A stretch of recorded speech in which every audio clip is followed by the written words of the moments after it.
de que graba, arranco. Ahí está, ahí estamos grabando. Bueno, decía entonces que, voy a cerrar esta pantallita, que les quería compartir un poco una sistematización de... esperen. Una sistematización de las 3 preguntas que les hice inicialmente.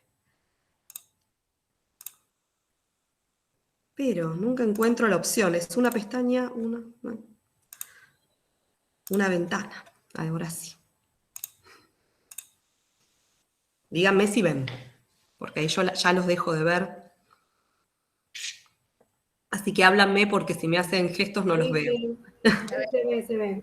Gracias. Me interrumpen, por favor, si alguien quiere hacer una acotación, digamos, por favor, interrúmpanme. Yo hablo muy rápido y mucho, entonces siempre es bueno que me lo señalen cuando sigo muy de largo. Bueno, eran 3 preguntas. La primera era, ¿qué te preocupa del mundo en que vivís? La segunda, ¿qué te gusta del mundo en que vivís? Y la tercera, si no me equivoco, tenía que ver con cómo se veían ustedes como educadores, como educadoras, como docentes. Hay algunas compañeras que planteaban en sus presentaciones, además, y en esta actividad que estaban estudiando pedagogía, que aún no eran docentes, así que, bueno, la pregunta era un poco más amplia en términos de cómo se imaginaban también en el futuro trabajando como las que aún no tenían prácticas, digamos, vinculadas directamente con la educación. En relación con qué les preocupaba del mundo en que vivís, aparecían como muy reiteradamente cuestiones que tenían que ver con el mundo, con cómo nos atraviesa el mundo del consumo y el capitalismo, y fundamentalmente cuestiones que tenían que ver con el desempleo, la angustia, las desigualdades, las situaciones económicas. Digo algunos textuales como ejemplo, pero por acá alguien decía el avance de la derecha y de sus recetas neoliberales, no solo en lo económico, sino en lo político y social, y sobre todo en el campo educativo, donde pretenden instalar sus ideas empresariales quitándole a la educación el rango de derecho y llevándola a un estatus de servicio. Bueno, continuaba, digamos, pero la idea central era esa. La idea de segregación social y económica. Disculpen que voy a dejar de compartir un segundo porque escucho que hay alguien que quiere entrar y no puedo si comparto. Ahí está. Disculpen también que estoy muy... ¿Qué pasé? Lo cerré. Estoy muy resfriada, así que tengo la voz. Ahí está. Vuelvo a la presentación. Otras personas planteaban esto de la falta de involucramiento personal en temas que son de interés colectivo, bueno, el desempleo, la desigualdad, la injusticia del sistema, digamos, el sistema social en el que vivimos, donde hay quienes son excluidos y explotados y quienes obtienen rédito de esa situación. Hablaban también de la injusticia que aparecía reiteradamente, de los privilegios para algunos pocos. Otras personas planteaban cuestiones que tenían que ver más con la vida cotidiana, cómo se vive a las corridas, cómo estamos todo el tiempo trabajando, cómo no alcanza el dinero, no alcanza el tiempo, cómo tenemos poco espacio para disfrutar, para las actividades que nos gustan. La dificultad de negar los derechos a ser libres, aparecían, esto de aquellas infancias que hoy encuentran negado su derecho a ser libre, a poder elegir su género, su expresión, en un mundo reglado por la heterosis-norma, muchos niños no encuentran un lugar o refugio para su existencia. El ignorar los derechos humanos. Por otro lado, aparecían en relación con el neoliberalismo también esta idea de exacerbación del individualismo, de la competencia, ¿no? Esto de instalar como forma de vida el competir todo el tiempo con otros.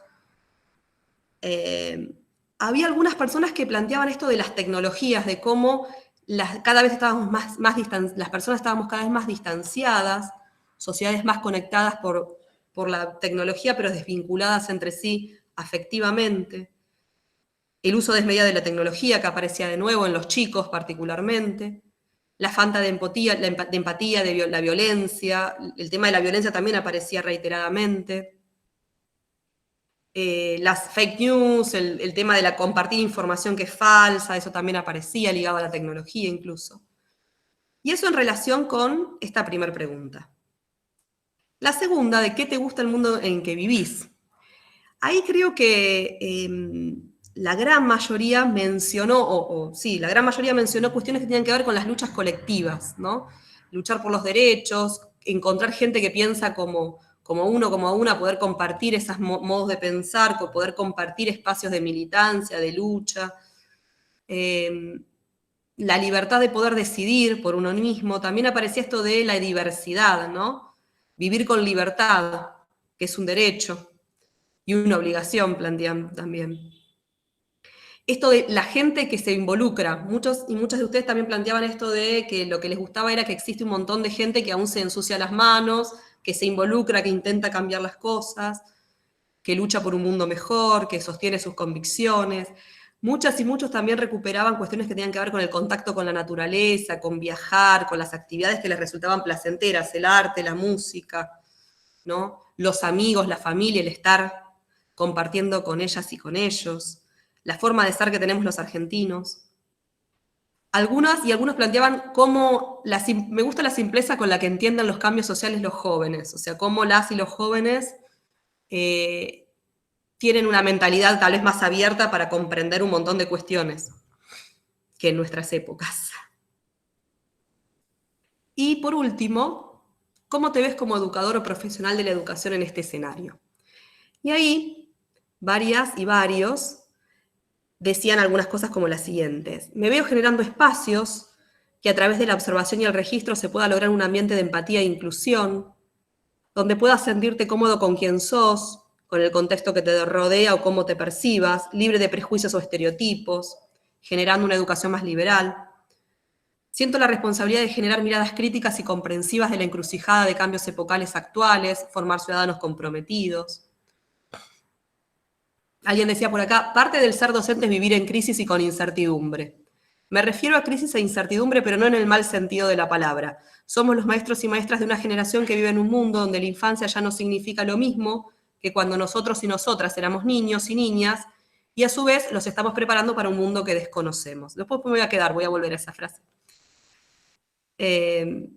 Otras planteaban que intentaban trabajar en colectivo, cuestionar sobre todo el dispositivo mismo de la educación, cuestionar las propias prácticas, acompañar a las niñeces en una búsqueda de mayor libertad, tener un rol concientizador, ¿no? Mantener a los alumnos al tanto de cuestiones que suceden, porque planteaban que lograr transmitir esos saberes los acercaba a la libertad y al conocimiento. Otras y otros planteaban el encuentro con los colegas, ¿no? O sea, la posibilidad de torcer ese destino en donde cada uno no se salva solo, sino acompañar a los chicos en que sientan confianza para acudir a sus dudas, sus miedos, sus alegrías. Por acá planteaban que la escuela, que se veían como sosteniendo una escuela que es un espacio que todavía tiene que tender a restituir la dignidad, a pelear por los derechos vulnerados. Se imaginaban o se veían también como transformadores de la sociedad, como quienes formaban personas libres, que nadie les diga qué pueden pensar y qué hacer. Esperaban poder transmitir valores que le puedan dar un giro a esta sociedad, a eso que no les gustaba de esta sociedad. Varios planteaban que se veían aprendiendo también, que continuar siempre aprendiendo y creciendo.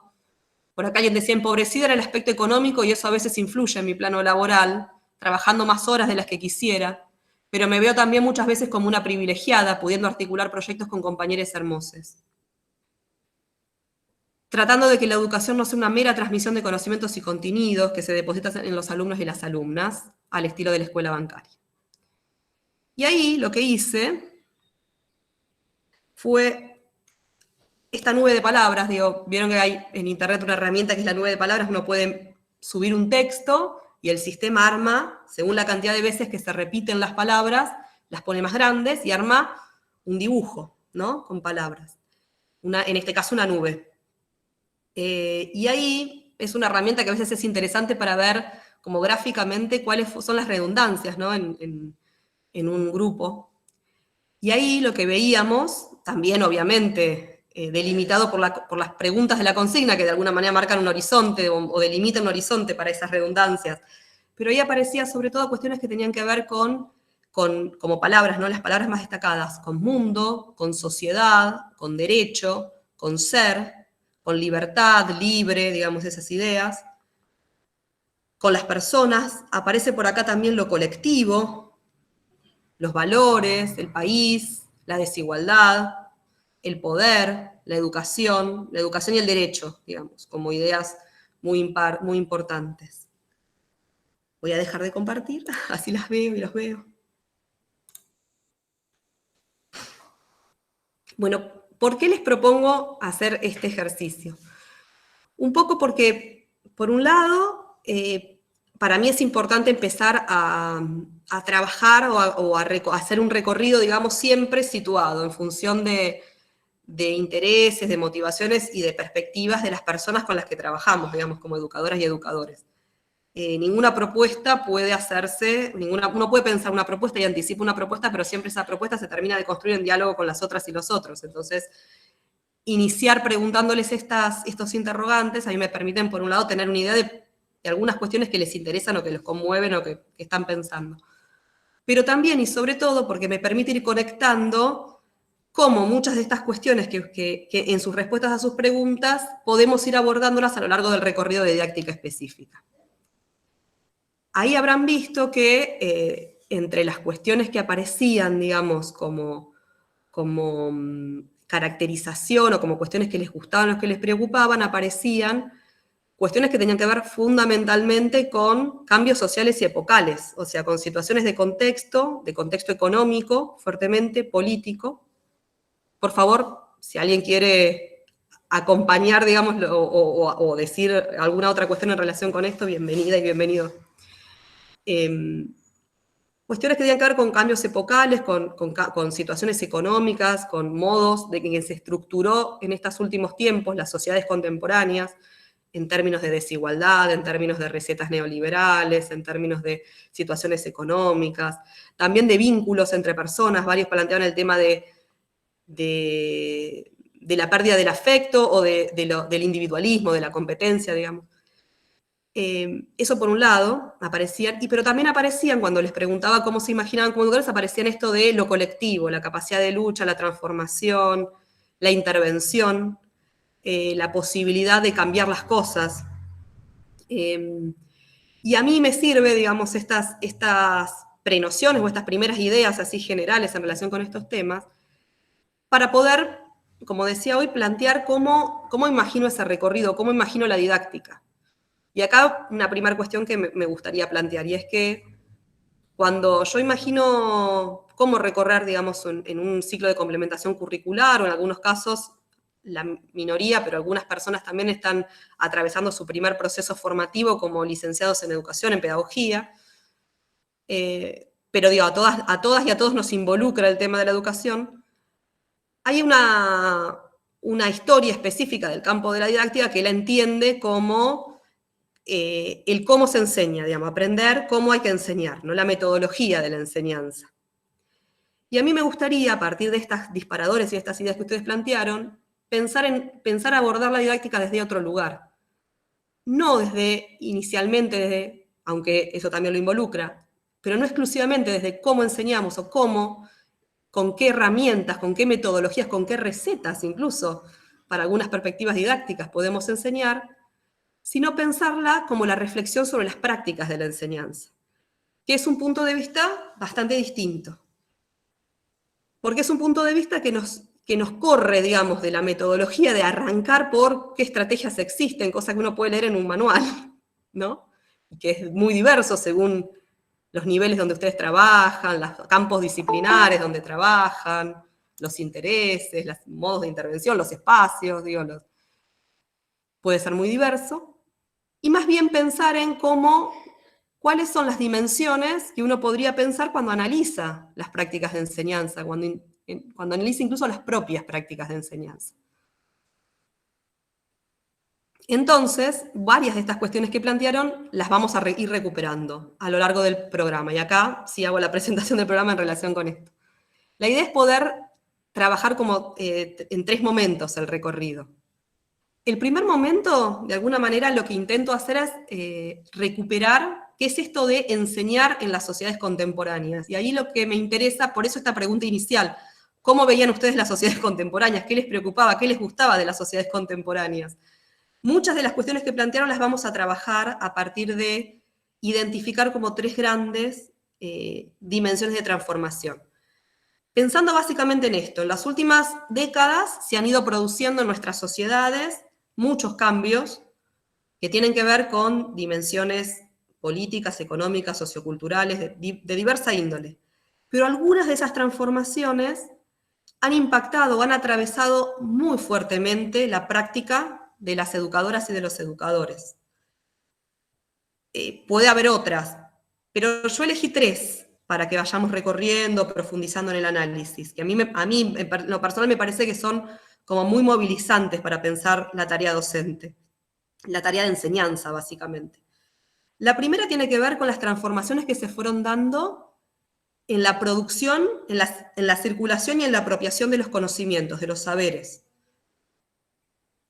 Nosotros, la escuela se fue construyendo, ¿no? La escuela como dispositivo hegemónico de transmisión cultural durante la modernidad. Se fue construyendo en un momento histórico en el que el conocimiento se encontraba encerrado, localizado en algunos agentes. El educador, la educadora docente tenía la misión, ¿no? Y el amparo, la legitimidad estatal para ser el principal agente de transmisión cultural, avalado por las familias, avalado por el Estado. Y hoy nos encontramos con otros modos de producción, circulación y construcción de conocimiento en otros espacios que no son la escuela o las universidades o los centros de investigación o los espacios que históricamente abordaban eso, ¿no? Entonces, una primera dimensión que a mí me parece como muy importante para considerar como educadoras y educadores es esta que tiene que ver con las transformaciones en los modos en que hoy se produce, circula, se apropia el conocimiento. La segunda dimensión tiene que ver con los modos en que se forman las subjetividades hoy. No lo voy a desarrollar en ninguna de estas cuestiones en profundidad porque es objeto de trabajo en las próximas semanas, pero se los comento para encuadrar el recorrido que vamos a estar estableciendo. Pero básicamente, durante la modernidad, había determinadas prácticas sociales que generaban determinados modos de construcción subjetiva, donde la escuela era una entidad muy importante para ese proceso de formación, de subjetividades, que generaban determinadas características subjetivas que hoy no son exactamente iguales, digamos. Hoy podemos pensar en otros modos de constitución subjetiva que vamos a ir avanzando en ello. Y eso es central porque básicamente tiene que ver con los modos en que los niños y las niñas y las jóvenes construyen hoy sus subjetividades, que son las personas con las que la mayoría de nosotros vamos a trabajar, o trabajamos. Entonces, considerar eso es como una herramienta también fundamental para repensar las prácticas de enseñanza. Y el tercero tiene que ver con cómo se están constituyendo, cómo se han ido transformando los modos de constitución de lazos sociales y de vínculos intergeneracionales. Y ahí todas y todos los que somos padres también identificamos hasta intuitivamente el modo en que, y los que son docentes aún más, todos ustedes que la gran mayoría son docentes, cómo se han ido con el correr del tiempo transformando los modos en que se vinculan las generaciones, ¿no? Los adultos con los niños, y cómo se construyen los lazos, cómo se han ido construyendo los lazos sociales, ¿no? En los últimos 50 años. Entonces, digamos, esas 3 dimensiones en un primer momento del recorrido, la idea es que podamos conversar y trabajar a partir de analizar cómo estas 3 dimensiones, cómo podemos conceptualizarlas y cómo impactan, cómo atraviesan nuestras prácticas de enseñanza.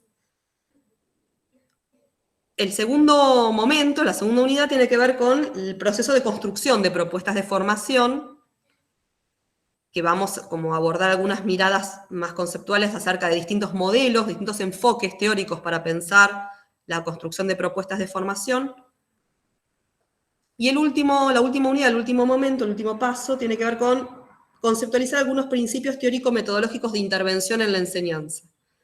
Estas 2 últimas unidades están muy conectadas, pero una anticipación, algo que me gustaría ya desde el inicio plantear es, como decía al inicio, que la idea no es plantear desde la lectura de recetas, de estrategias, o sea, qué estrategias existen, qué estrategias didácticas, digamos, qué metodología, sino más bien pensar en pensando en la diversidad también de campos de intervención de ustedes y de campos de intereses y de ámbitos y de niveles, pensar cuáles podrían ser algunos principios teórico-metodológicos de intervención generales. ¿A qué me refiero con esto? A que estrategias puede haber un montón, pero lo más interesante desde mi perspectiva es repensar desde qué principios teóricos asumimos esas estrategias, o sea, cómo pensamos, desde qué principios pensamos la intervención y en función de esos principios, cuál es la mejor metodología para abordar, digamos, determinada propuesta de enseñanza. Y ahí llegamos a las estrategias como un poco al final, al revés de algunas miradas que entienden más desde lo metodológico, la didáctica. Yo les propongo llegar a lo metodológico como al final del recorrido. Bueno, eso en relación con el recorrido de la materia. En relación con la evaluación, que es una pregunta que me imagino que les interesa hacer, si bien está en el programa, les cuento que como la idea es trabajar de manera sincrónica con varias clases, digamos, en la plataforma, no les propongo hacer un trabajo práctico o varios, no les propongo hacer un trabajo práctico o un parcial, digamos, que tengan que entregar, sino que les propongo actividades a lo largo de la cursada y que ustedes puedan, a lo largo de la cursada vamos a inaugurar en algunas de las clases 6 actividades en total. Y la idea es que ustedes puedan participar en 4. ¿Sí? ¿Cuáles 4? Las que ustedes elijan, es decir, pueden no hacer 2. ¿Sí? Pero es obligatorio y la aprobación de la cursada básicamente es participar de esas 4 actividades. Una consulta. Sí. ¿Es promocionable o con final? La materia tiene final. El final es un trabajo práctico, ¿sí? No va a ser un final, un coloquio, una mesa de final, sino que va a ser un trabajo práctico que básicamente, históricamente, yo esta materia la di solo para el ciclo de complementación curricular. Entonces, la idea del trabajo final es que puedan problematizar o repensar una experiencia que hayan tenido como docentes. Digamos, que hayan una propuesta de enseñanza que hayan desarrollado como docentes y que puedan repensarla, analizarla y que puedan proponer cambios en esa propuesta. O sea, ¿qué harían hoy distinto, digamos, en esa propuesta? Entiendo que a partir de este año se incorporan algunas compañeras que no son docentes, entonces seguramente voy a hacer alguna variación en la consigna para esas compañeras, ¿sí? Porque esta consigna así como está no la podrían abordar. Digamos, está pensada básicamente para quien ya tiene prácticas de enseñanza, que ya es docente. Que fue como las personas que históricamente cursaron didáctica específica hasta este año. Así que bueno, eso no lo tengo todavía definido, eso lo voy a ir definiendo supongo que en las próximas semanas. Esa consigna seguro la van a tener antes porque la idea de las últimas clases sincrónicas es ir acompañándolos en la elaboración de ese trabajo. ¿Sí? Entonces la consigna no es que se las voy a dar al final de la cursada, la consigna la van a tener casi al principio de la cursada y lo vamos a ir trabajando. Aunque la entrega va a ser en la fecha de la mesa, ¿se entiende? Sí, perdón, alguien quería... No, consulta. Recién a partir del 9 de octubre tenemos clase, ¿no? ¿Es así? Sí, no me acuerdo exactamente, pero en el plan de trabajo dice... Ok, bien. Son 3 encuentros más o menos. Son 3 encuentros, es 1 por cada unidad. Ah, perfecto. Exactamente. Acá lo que habías puesto era el 4 del 9 en la hoja de ruta. Lo reviso. Te digo que en octubre es. Me parece que el 4-9 es la próxima entrega de otra actividad. No. Actividad obligatoria 2 decía, sí. Actividad sí, encuentro sincrónico, preguntaba Fernanda. Está bien, perdón. Encuentros sincrónicos son 3, este es el primero, vamos a tener 2 más. Si fuera necesario agregar uno porque hay dudas, porque hay necesidad, lo agregamos, no hay problema con eso.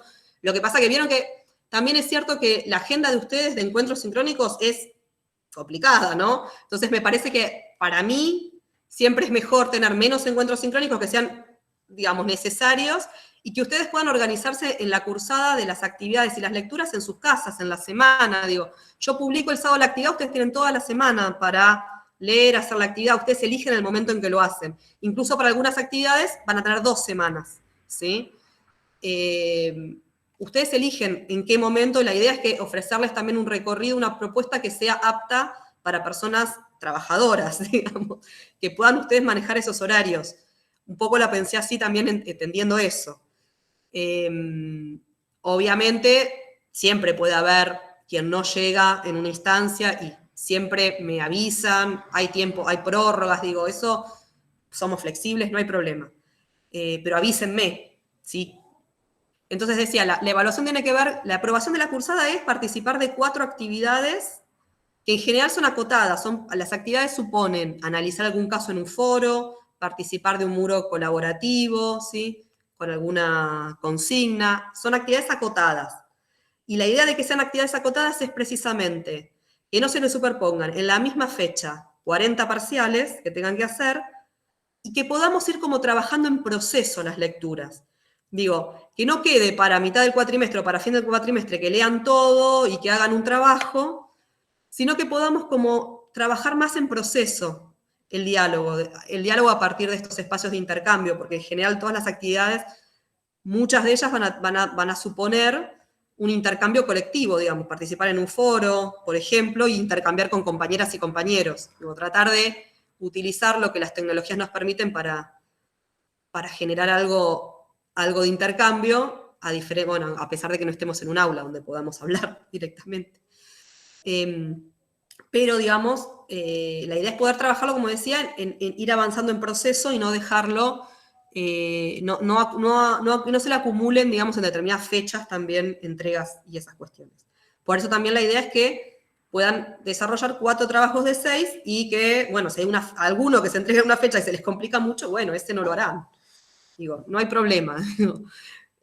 También porque son personas grandes y pueden elegir qué cuestiones les interesa más abordar y qué cuestiones les interesa menos abordar. Por eso en el plan de trabajo están, y en el programa, todos los temas, todas las lecturas, digamos, están todos los textos, ya puede haber algún cambio, que en el momento una surja que, bueno, esto no resultó tanto, mejor hagamos esto, eso puede pasar, pero hay un plan general de cuáles son esas actividades y esos temas. ¿Alguna duda? ¿Alguna otra duda en relación con la evaluación? Sí, que acá en el programa aparecen 2 actividades como obligatorias, ¿puede ser? Esa sería las 5 y las 6. Esas serían las actividades que vos estabas hablando recién, de las 6 que nombrabas, que 4 podían ser como mínima, eso sería, sí, ¿no? Sí. En el programa... No, la guía de ruta, perdón. Ah, sí. Las que dicen actividad obligatoria 1, actividad obligatoria 2, esas son las 6. Exacto, son las ¿sí? 6. Y después, la materia se aprueba con un trabajo final, que es un trabajo escrito, con el recorte que les planteaba hoy en general, y que la consigna la van a tener antes para poder ir trabajándolo durante el proceso de la cursada, pero la van a entregar el día de la mesa del final, ¿sí? Y una pregunta, ¿el trabajo final es individual o puede ser? Mi idea es que lo hagan en pequeños grupos. Pequeños grupos, quiero decir, no más de 4, 3 personas, sería como ideal. Pero como tiene que ver con las propias prácticas, lo podemos ir viendo, digo, si alguien lo quiere hacer sola, porque prefiere, también es una opción, digamos. Lo podemos ir hablando. ¿Sí? Muy bien. Bueno, si no hay ninguna otra consulta, a mí me gustaría como hacer una última, una segunda parte de la clase donde me gustaría darles como algunas orientaciones para las lecturas, pero me gustaría hacerlo en diálogo con ustedes y a partir de un disparador, ¿sí? Así que preparé una estrategia que se llama fotolenguaje. La bibliografía aparece a veces como fotolenguaje, que es básicamente una compilación de imágenes que me gustaría que vean y me gustaría que elijan 1 o 2 de esas imágenes que les voy a mostrar. ¿Con qué criterio las eligen? A ver, me gustaría que elijan aquella o aquellas 2, no más de eso, no más de 2, imágenes que muestren algo que a ustedes los interpela como educadoras, como educadores, como docentes, digo, aquellos que sean docentes como docentes, aquellas que se estén formando como futuras pedagogas, especialistas en educación, en esos términos, ¿sí? La imagen o las 2 imágenes que más los interpelen desde pensarse como docentes Y aquellas que narren algo que los atraviesa profundamente en sus prácticas docentes. A ver si hay alguna. Después me dicen, no, ninguna me atravesó profundamente, también es válido.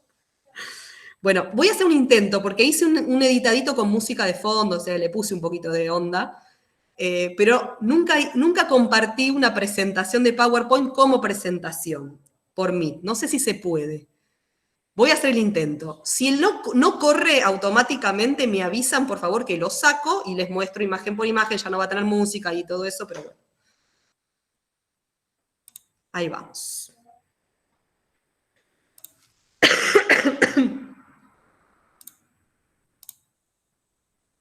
Esperen un segundín. Ahí estoy.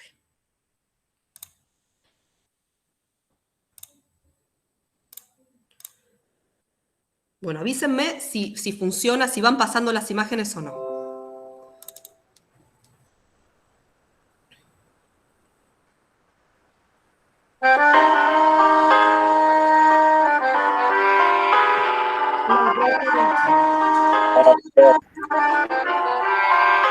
No, ¿No se ve? No. pero lo que te aparecía era mis documentos. Por En ahí la no lo vuelta. abriste. Me imaginé. Bueno, después se los cuelgo porque le puse música, le puse onda, me da bronca no usarlo. En la presencialidad Mandalo salía al bárbaro. campus, así Claro. tiene más sentido. Si se lo mandas a alguien que lo pueda compartir. No, es que no es que yo no lo puedo compartir. El Meet no permite compartir una presentación que está hecha como video. Como que no. Por la metodología como que está hecha. No Ya me pasó una vez, grabé una clase, una anécdota, pero de todo se aprende. Grabé 2 horas una clase de video, eran 2 horas, pero era 1 hora y media. La grabé 3 veces hasta que una alumna me dijo, que sabía más que yo, por supuesto, en estos temas, me dijo, no, es que Meet no te deja, o sea, el PowerPoint quedaba siempre en la primer diapositiva y nunca avanzaban las otras. Yo la grabé 3 veces y siempre me quedaba la primera diapositiva. Y yo la iba pasando. Hasta que una alumna me dice, no, es que el Meet no te permite eso, siempre la ves desde la primera diapositiva, no hay manera de que vos hables y vea, las personas que les compartís vean, o sea, sí en el sincrónico, pero no cuando lo grabás y después bueno, no sé, cosas que uno va aprendiendo. Así que vamos a usarlo de otra forma, que es así. Porque tenía plan A y plan B. No, esperen, lo voy a abrir. Lo voy a abrir antes.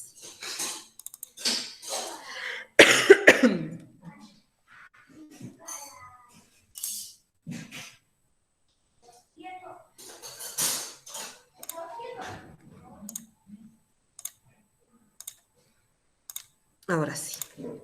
¿Ahora sí ven? A ver, espera un ratito que está Sí. empezando a funcionar. Sí, ahora está dando ya vuelta. Ahí va. Ahora sí. Sí, ahora sí. Bueno, yo las voy pasando así, sin presentación, y ustedes las van viendo y me van diciendo si quieren que las vuelva a pasar. ¿Sí? Esperen que achico un poquitín para que no... Ahí, se vea. No se corte. Ahí está.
Ahí termino.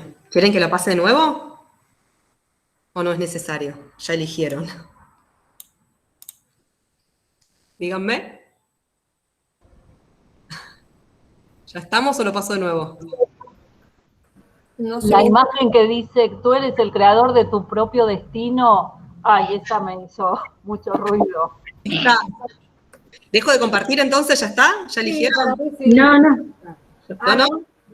Ah, bueno, ¿la paso una vez más por las dudas? Sí, como a todos nos deben pasar cosas. Dale. Sí. Bueno, la paso una vez más. Ahí vamos. Acá estábamos. Ahí. Ahí ven, ¿no? Sí. Sí.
Muy bien.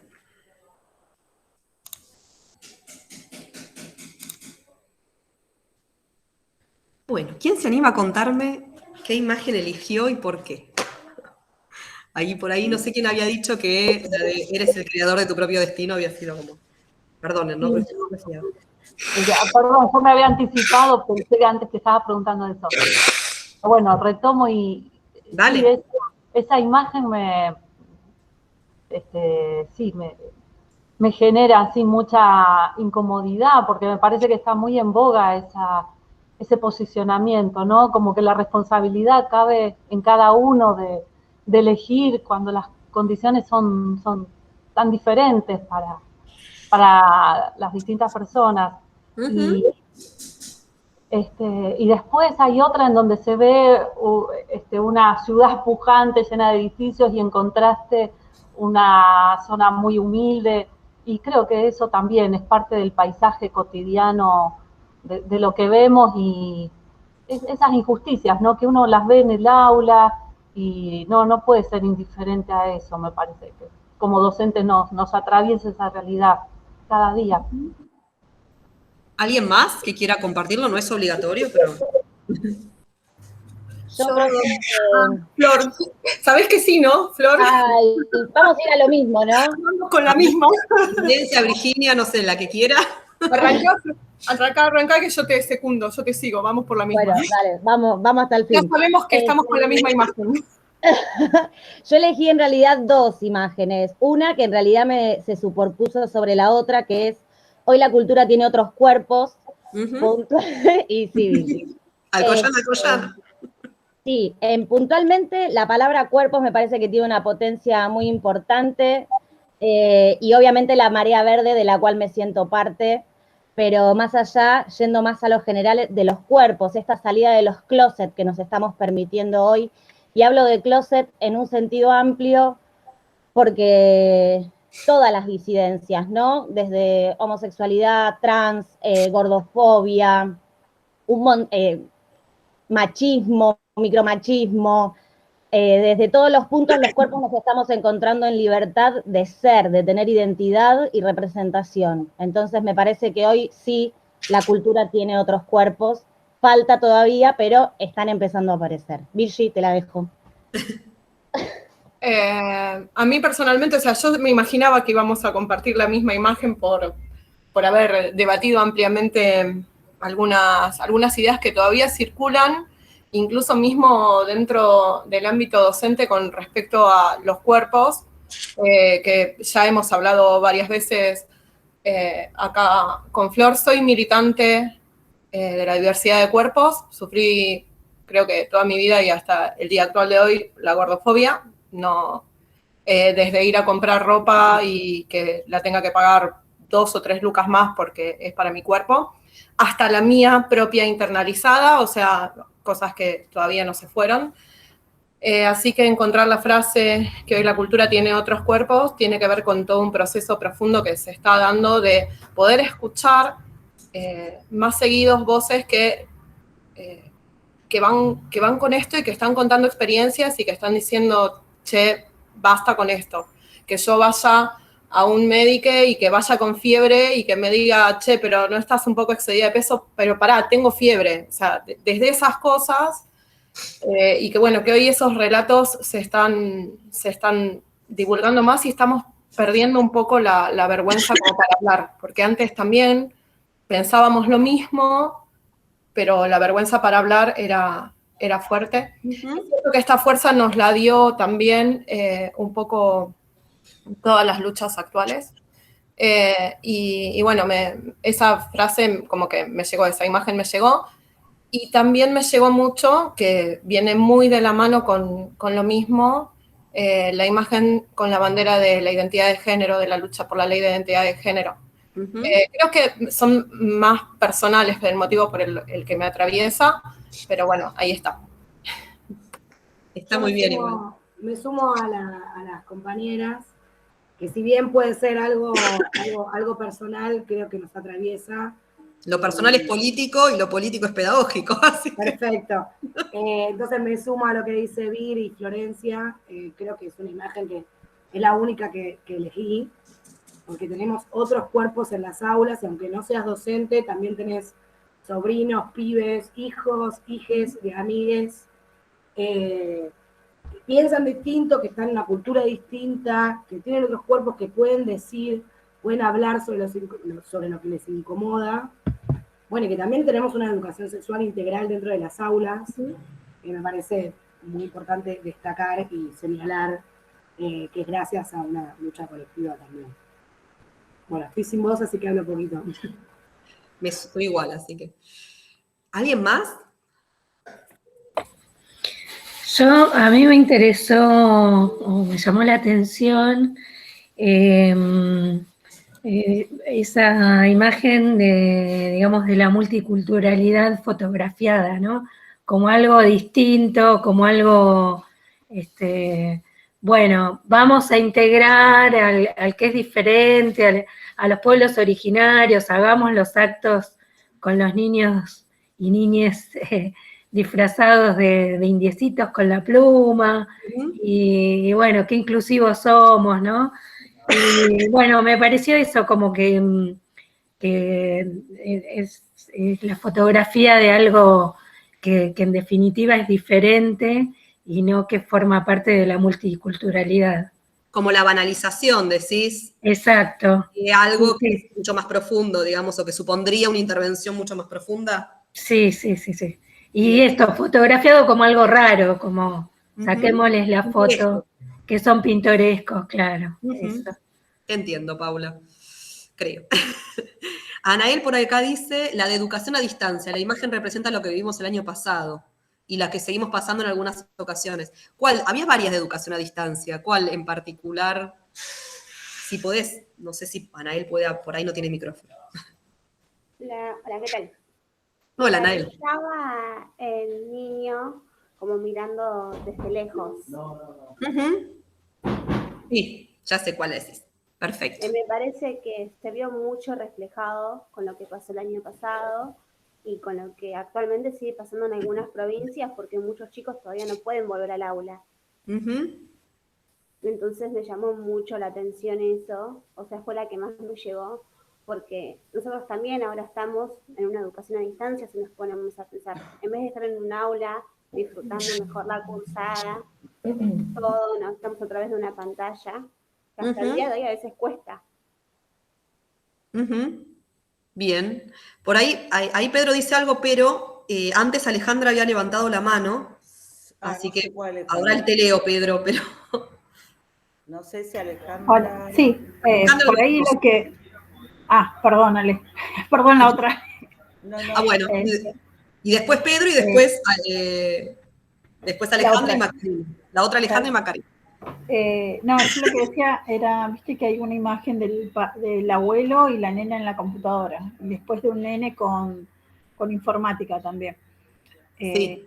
Creo que también es eso, porque, bueno, todos hablan por ahí de la niñez, la primaria, todas esas cosas, pero el adulto también está en formación, y por ahí antes el adulto iba a aprender informática o algo, simplemente conectarse con el nieto que estaba afuera o algo, y hoy en día es una necesidad importante para el adulto, desde pedir un turno para el médico, desde poder hacer un trámite de jubilación, o poder acceder al banco, y bueno, es eso, ¿no? Hoy cambió el enfoque de ellos, de la necesidad, ¿no? Esto que era algo, bueno, para comunicarse con algún familiar y sentirse tecnológico, por decirlo de alguna forma. Hoy uno también tiene que cambiar el enfoque y cómo le enseña, y las necesidades, cubrir las necesidades de ellos. Bueno, todos, primero nosotros no nacimos con la tecnología, todo lo que estamos acá, la gran mayoría, ¿no? Solo, yo soy grande, ¿no? Pero nos fuimos acoplando a ella, y los adultos le tienen miedo desde el solo hecho de encender una computadora o todo ese tipo de cosas. Entonces cambió el enfoque. Creo que desde ahí me atraviesa esa imagen, ¿no? De cómo cambió el enfoque. ¿Vos Creo que trabajas para bien. Yo trabajo con adultos, sí. ¿Es profe de informática? Porque yo leí todos los trabajos, pero a veces nombre con trabajo me cuesta. Sí. La profe de informática. Ok. Pedro había puesto una intervención, así que, y luego seguimos con las compañeras, pero dice la del libro. Es una postal de lo que nos pasó y lo que nos llevaron con las políticas públicas de defenestrar esa instancia pedagógica. ¿Nos querés contar, Pedro, a ver cuál la del libro? A ver, que no recuerdo bien. Hola, ¿qué tal? ¿Qué tal, Pedro?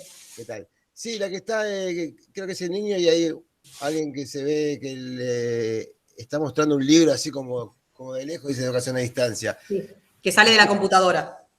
Sí, ahora no me acuerdo bien, pero sí.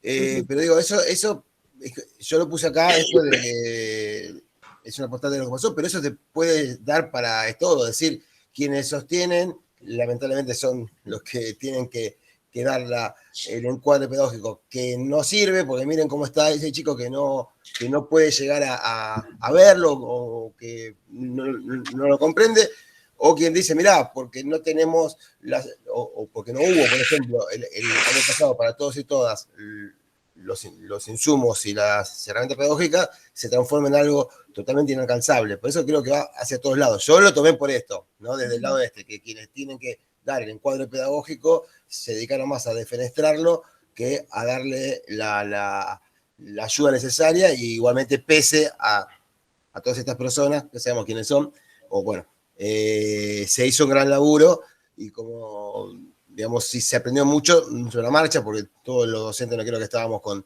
una situación de la cotidianidad con lo informático y con lo sincrónico y con todo esto, pero creo que yo que se puede tomar de mi manera, pero para mí es esa, que se dio en algunos casos esa situación, pero no es una situación que los docentes hayan generado, sino, bueno, los encuadres de las políticas educativas.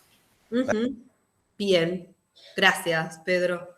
Estaba en orden, digo, Macarena Ortega, Alejandra Angriman, ¿y quién más? Y Antonella.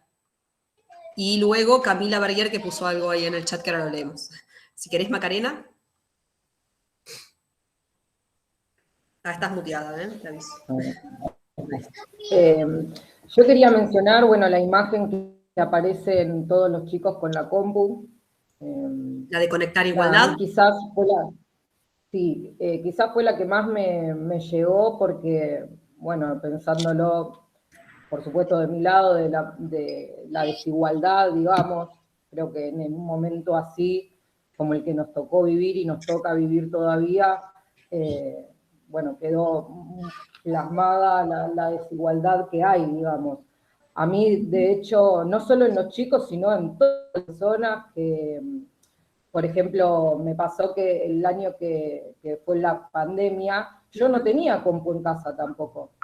Y fue todo buscar cómo conseguir una computadora, porque mi jardín donde yo trabajaba tampoco tenía una computadora para brindarme y yo poder hacer las clases desde mi casa. Yo soy profesora de nivel inicial y bueno, la verdad que fue muy complicado. Fue un año muy complicado para todos, no solamente desde la computadora, sino también de las personas que no tienen wifi en la casa, que también, y cómo esto a veces no lo ven, porque quizás de mi lado, o al menos lo que me tocó vivir en el jardín, pero ¿cómo no te podés conectar? Y no tenía computadora.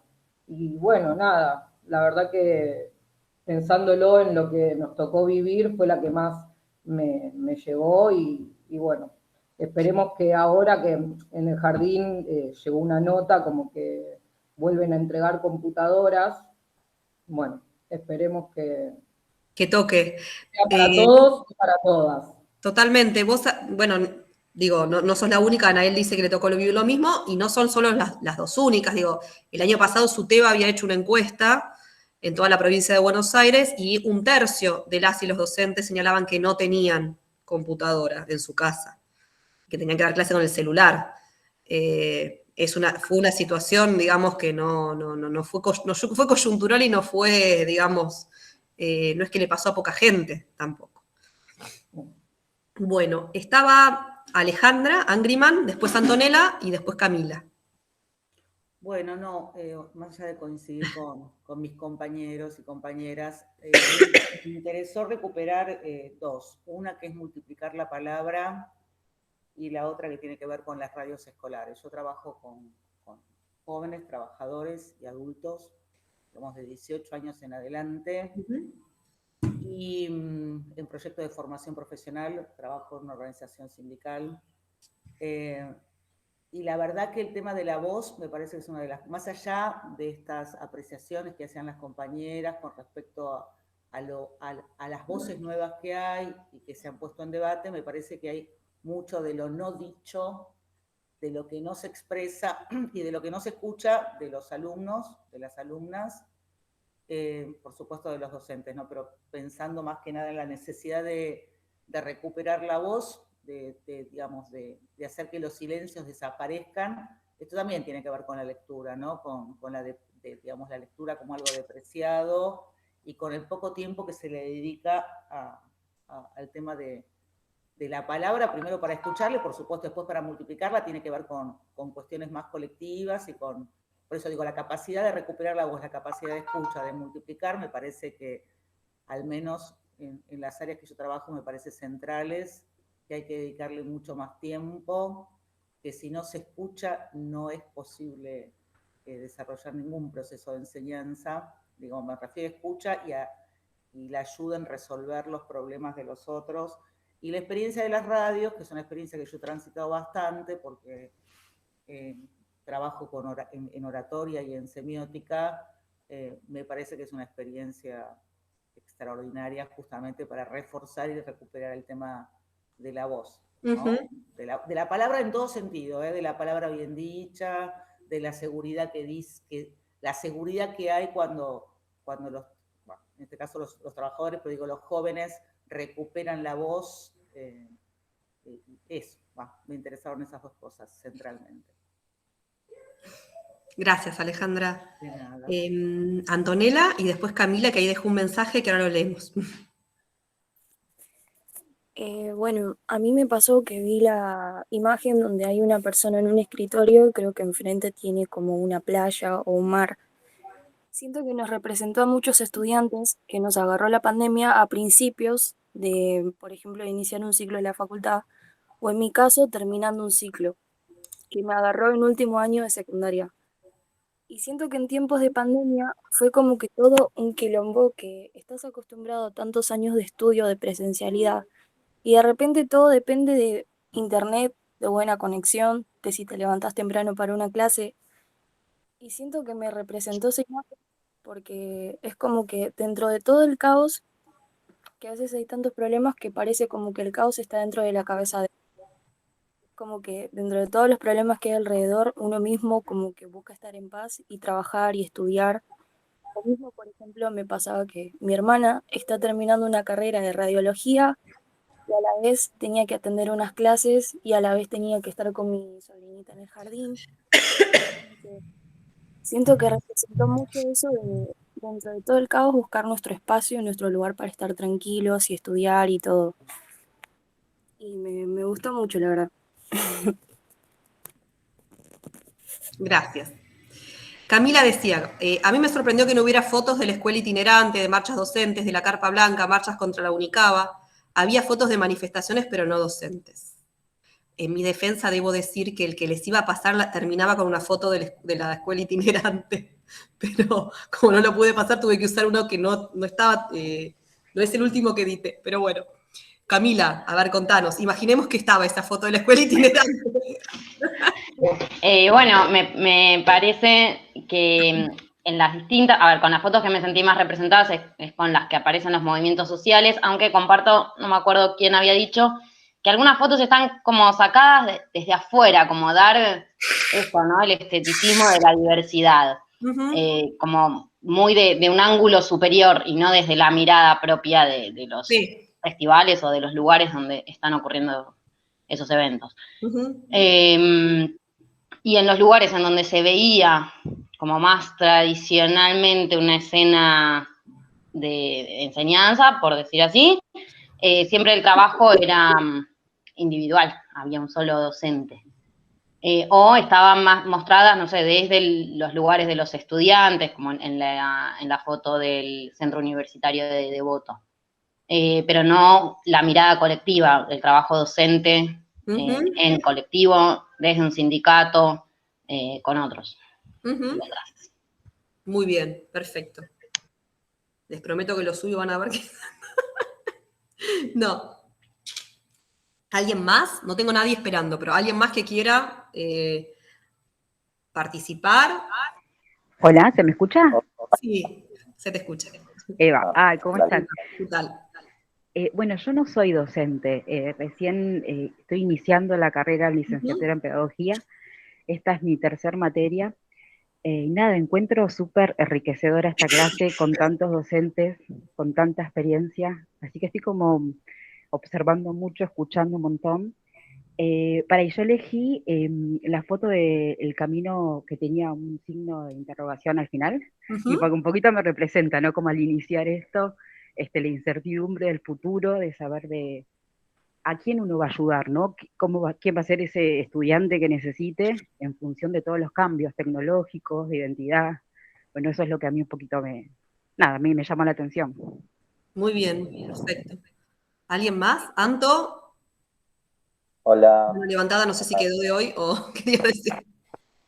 Sí, ¿alguien más iba a decir algo? Hola, ¿se escucha? Sí. ¿Qué tal? Bueno, sí, yo me quedé ahí con lo que decía Camil, lo que decía Fer al principio, con la imagen de Ni Una Menos como una imagen de movimiento, de organización en la calle y demás, reciente, contemporáneo, y con la imagen también del Congreso, la lucha por la ley de identidad de género. Quizás la foto de otros cuerpos me hacía ruido, esta idea de otra edad que marcaba la imagen, como que no me gustaba. Me parece que tiene como más una mirada puesta en la hegemonía y no tanto pensando justamente en eso. Creo que es medio estigmatizante para mí esa idea de otros. Entonces, por eso preferí elegir esas otras dos. Así que eso. Lo que me encanta de esta actividad es la polisemia de la imagen y cómo para unas puede significar una cosa y para otras y otros puede significar algo totalmente diferente, y eso es lo interesante, ¿no? Claro, te iba a preguntar, Santé, ahí, ¿qué es lo que te...? Porque a mí otros cuerpos me hace la situación contraria, como la posibilidad de que hay otros cuerpos, ¿no? Sería, no sé, como qué es lo que te hace... ¿Y quiénes son otros? ¿Para quién son otros? No, yo lo pienso más en función de la diversidad de cuerpos. ¿Cómo? Como la pregunta mía ahí es ¿quién es el que dice otro? ¿Quién es ese otro? O sea, como dice otros como una grupalidad. O sea, hay un uno y hay un otro. Yo no lo entiendo así, claro. No lo entendí así, pero está bueno. Sí, hay uno y hay otros cuerpos posibles, ¿no? Como, está bien. Claro, pero para mí eso está visto como una desde la hegemonía, no sé si se entiende. Sí, se entiende. Se entiende perfectamente. Entiende Desde perfecto, la reivindicación de una mirada hegemónica que marca a los otros como otros. Claro. Sí, probando ese otro como si pudieran englobar eso. Claro, yo no lo entendía así. Claro, está bien. ¿Alguien más? Ay, perdón. Es largo. No, está bien. Da para discutir, pero... ¿Alguien más? ¿No? Ay, todos se silenciaron y todas se silenciaron de repente y fue como horrible, porque fue como de repente el silencio absoluto y quedó mi voz, gangosa además, un espanto.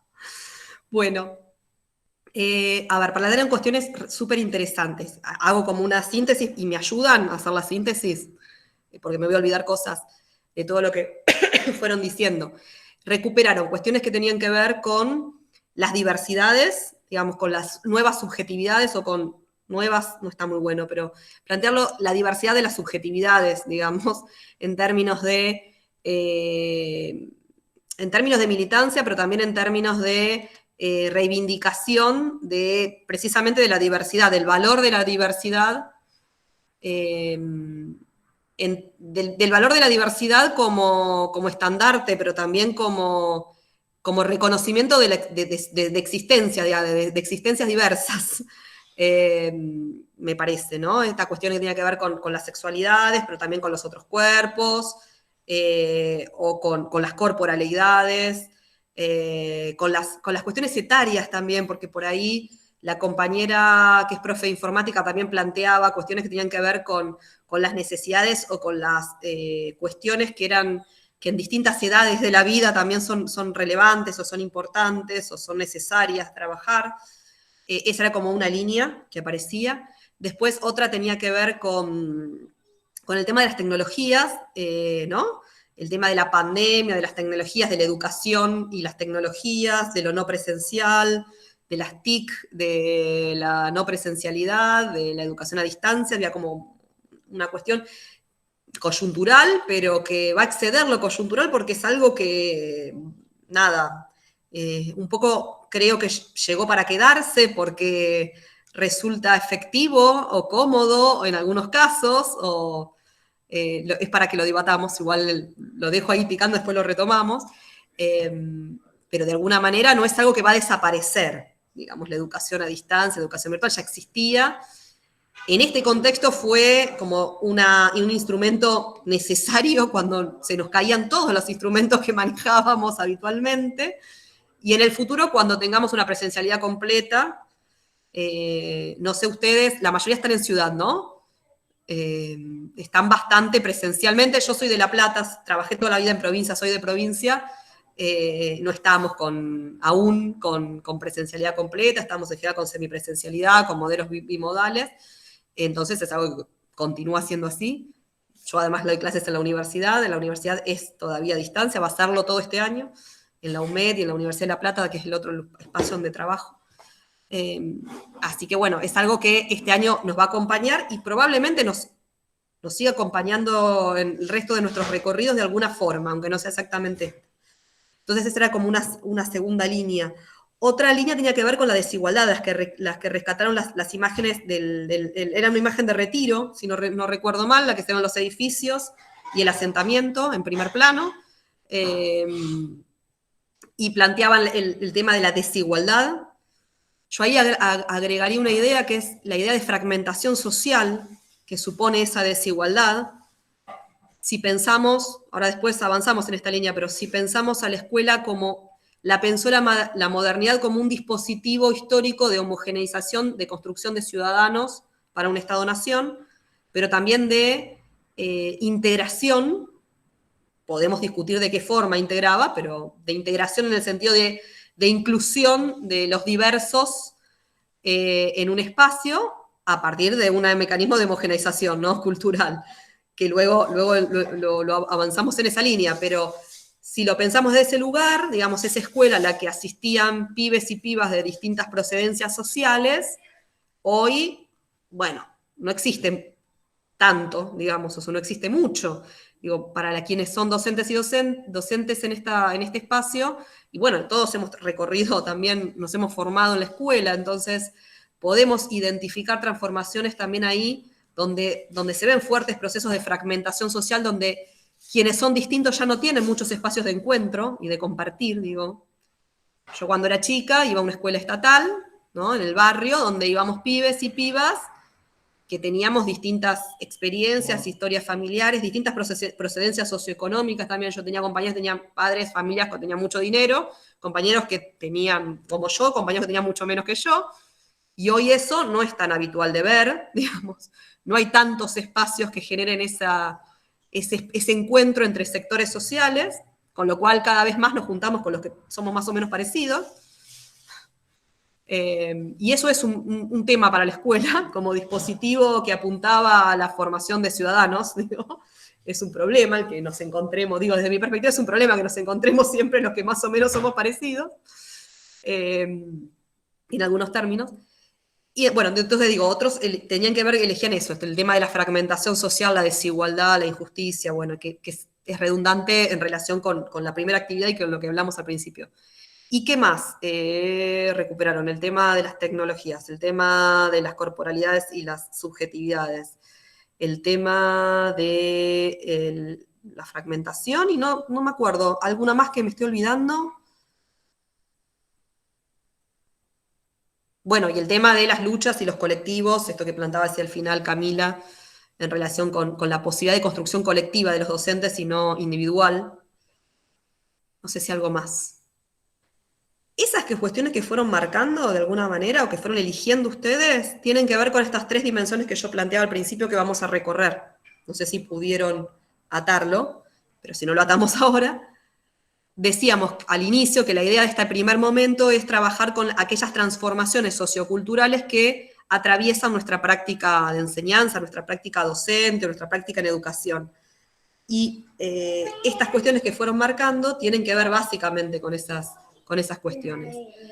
El tema, por un lado, esto que dijimos en relación con la fragmentación tiene que ver con esto de las transformaciones en los modos en que se ha constituido el lazo social. La escuela, digamos, cuando hablamos del dispositivo escolar, digamos, lo estamos pensando básicamente como una institución que fue gestada con un objetivo político, ¿no? Por el Estado Nacional, que entre esos objetivos había uno principal, uno de ellos era, o sea, uno de los principales tenía que ver con, o decíamos, formar ciudadanos, pero formar ciudadanos para un Estado-nación. Es decir, una de las cuestiones que la escuela como dispositivo ha generado históricamente y sigue generando es modos de construcción de lazo social, modos de vincularnos. En la escuela aprendemos a cómo nos relacionamos entre sujetos, además de que lo aprendemos en otros espacios, en otras instituciones como la familia, digamos. Pero la escuela es un espacio central para aprender a cómo nos vinculamos entre generaciones y cómo nos vinculamos entre pares, digamos, entre sujetos. Y eso, históricamente, en estos últimos tiempos, ha tenido transformaciones. Una de las dimensiones que vamos a abordar tiene que ver con esto, con cómo se han ido transformando esos vínculos entre generaciones. Y para eso vamos a trabajar con dos textos, que es un texto de Gabriela Dicker, que habla de la autoridad, de la construcción de autoridad y el vínculo intergeneracional. Y un texto de Peirone, que es un artículo periodístico en realidad que publicó en Le Monde Diplomatique, que habla también sobre los vínculos y sobre los lazos en la escuela. Todos estos textos que les estoy mencionando están ya subidos en la clase de hoy. Son muchos, pero no se preocupen porque no es que los vamos a trabajar hoy y la semana que viene otros, sino que los vamos a seguir trabajando en las próximas semanas, ¿sí? Los tienen hoy ya disponibles todos, vayan leyéndolos de a poco y los vamos a ir trabajando. Entonces, sí. Perdón, Andrea, mencionaste a Peirone y antes aquí. A Gabriela Dicker. Un artículo de Gabriela Dicker, no me acuerdo el nombre exacto ahora, pero ya está subido ahí, lo tienen disponible, que habla básicamente de la autoridad, de la construcción de la autoridad docente. ¿Por qué de la autoridad? Entendida no como autoritarismo, ¿no? Sino como una construcción necesaria para que pueda existir un proceso de transmisión cultural o de enseñanza. Cuando hablo de transmisión cultural estoy hablando tal vez de algo un poco más amplio que la enseñanza. Estoy pensando no solamente en la transmisión de contenidos, sino en la transmisión de un recorte de la cultura entre generaciones, ¿sí? La tarea de enseñar, de alguna manera, es ofrecer, que una generación le ofrezca a otra un recorte de aquello que en determinado momento histórico se considera que es necesario para la continuidad de esa sociedad. Que, por supuesto, quienes definen qué es eso necesario, supone una construcción hegemónica, como decían hoy, digamos, no es que siempre hay una batalla por definir qué es lo que es necesario que las jóvenes generaciones aprendan. Y en estos últimos años vimos cómo aparece básicamente en escena en los medios, en las escuelas, en los debates públicos, en escena qué es lo que es valioso que los jóvenes aprendan hoy. Todas y todos nosotros tenemos una idea de qué es para cada uno de nosotros valioso. El Estado define también qué es valioso a través de los diseños curriculares, pero esos diseños curriculares condensan un montón de discusiones y de posicionamientos y no son monolíticos. Quien le interese y le guste leer diseños curriculares puede ver que no hay una sola perspectiva, incluso. Siempre uno puede encontrar como cositas metidas ahí, ¿no? Que tiene que ver con los distintos sectores que han pujado por participar de esa definición y quienes han sido invisibilizados y dejados afuera de esa definición. Entonces decía, una cuestión que ustedes planteaban que tenía que ver con esto de la desigualdad, la fragmentación, los vínculos sociales, que aparecía también en la actividad 1, la importancia del vínculo, va a ser una de las cuestiones que vamos a trabajar a través de estos textos. Después, otra de las dimensiones que vamos a trabajar y que tiene que ver con la producción y circulación de conocimiento, yo lo vinculo con varias de las cuestiones que ustedes planteaban sobre la educación a distancia. No por la educación a distancia en sí misma, sino porque a veces tenemos la tendencia a pensar que las TIC están generando, y el vínculo de los chicos con las TIC, por ahí algunos también planteaban esto de las redes, la tecnología, los pibes que todo el tiempo están sumidos en la tecnología. Eso ha generado transformaciones, pero no es exclusivamente el tema de las TIC, sino que tiene más, diría que es más amplio y más complejo, tiene que ver cómo desde hace algunas décadas nuestras sociedades son sociedades donde la información y el conocimiento tiene un valor de mercado y además tiene un valor para la misma producción, para la misma producción, digamos, de ganancias. Producir información es parte, digamos, es condición indispensable para la industrialización, por ejemplo, para los servicios, para los distintos desarrollos, digamos, de determinados países. Y en esa balanza mundial, bueno, están quienes producen, quienes consumen. Y además también, si lo pensamos en términos más de sujetos, lo que nos vamos a encontrar es que, así como históricamente la escuela, las universidades, los centros académicos eran los espacios donde se producía el conocimiento y circulaba, y tenían como la hegemonía, ¿no?, de su transmisión, hoy vemos cómo el conocimiento circula por otros espacios y por otros agentes. Y también la información, que no es exactamente lo mismo que conocimiento o que saber. No estoy hablando de rivalización de eso con la escuela, pero sí de convivencia de distintos espacios con distintas lógicas de construcción y con distintos modos en que los sujetos se apropian de eso. Y para la escuela eso es un desafío también. Digo, no ser la única institución que tiene el monopolio de la transmisión legítima del saber. Hay otras instituciones que además socialmente son muy legitimadas. Google, por ejemplo. Bueno, entonces una segunda línea que vamos a trabajar tiene que ver con eso y lo vamos a trabajar con 2 textos. Un texto de un autor que se llama Jesús Martín Barbero, que no es muy conocido entre pedagogos y educadores, no sé si alguien lo conoce. ¿Alguien sí? Natalia sí. Es un comunicador, yo lo conozco porque soy licenciada y profesora en comunicación, esa es mi formación original. Es un comunicador, nació en España, pero radicado en Colombia, falleció hace muy poquito tiempo, de COVID, era un hombre grande ya. Jesús Martín Barbero, les propongo leer un texto de él que habla básicamente sobre este tema del vínculo entre el conocimiento y escuela, y tecnologías. ¿Alguien quería decir algo? No. Y un segundo texto que es un texto que tal vez conozcan porque es mucho más conocido para nuestros ámbitos, que es un texto de Terici, que se llama Monocronías del saber o algo así. El nombre siempre es medio complicado y nunca me lo acuerdo exactamente, donde un poco ella describe las trayectorias escolares diversas que pueden tener los chicos y los vínculos con el conocimiento en relación con eso.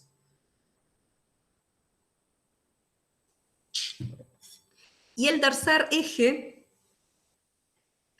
yo lo vinculo con todo lo que fueron trabajando, que fueron planteando en relación con las subjetividades, ¿no? En términos de sexualidades, pero también en otros términos, y de diversidad cultural. Bueno, el tercer eje tiene que ver con las transformaciones en el orden de la formación de subjetividades. Cómo, digamos, los modos en que los sujetos constituimos nuestras subjetividades se han ido transformando en los últimos tiempos. Y cómo la escuela, además, también, otro de los objetivos fundantes de la escuela como dispositivo de la modernidad, fue la formación de subjetividades, de determinadas subjetividades. Es decir, un objetivo de la escuela era formar determinado tipo de sujeto, con determinadas características. Bueno, una discusión que podemos tener hoy es qué sujetos se están formando, qué subjetividades estamos formando hoy en la escuela y en otros espacios, digamos. Un sujeto no se forma solo en un espacio, sino que a través de su red de experiencias se va formando sus subjetividades. Y ahí lo vamos a trabajar con el texto de Peirone también, que también habla de eso, también con el texto de Barbero, que también tiene un apartadito donde habla de las subjetividades, y fundamentalmente con un texto de Jodar y Gómez, que son 2 sociólogos españoles, que un poco plantean cómo las sociedades neoliberales apuntan un proyecto político-pedagógico de construcción de subjetividades neoliberales, dicen ellos. Cómo la escuela hoy, o los proyectos político-pedagógicos de determinados sectores en términos de propuesta educativa, aportan o tienen por objetivo la formación de subjetividades neoliberales, dicen ellos.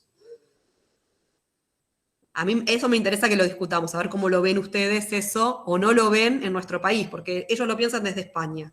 Y a mí me interesa que cuando la lean el texto, que lo pensemos a ver qué nos pasa con ese texto acá. Si vemos que eso pasa, si no pasa, cómo pasa.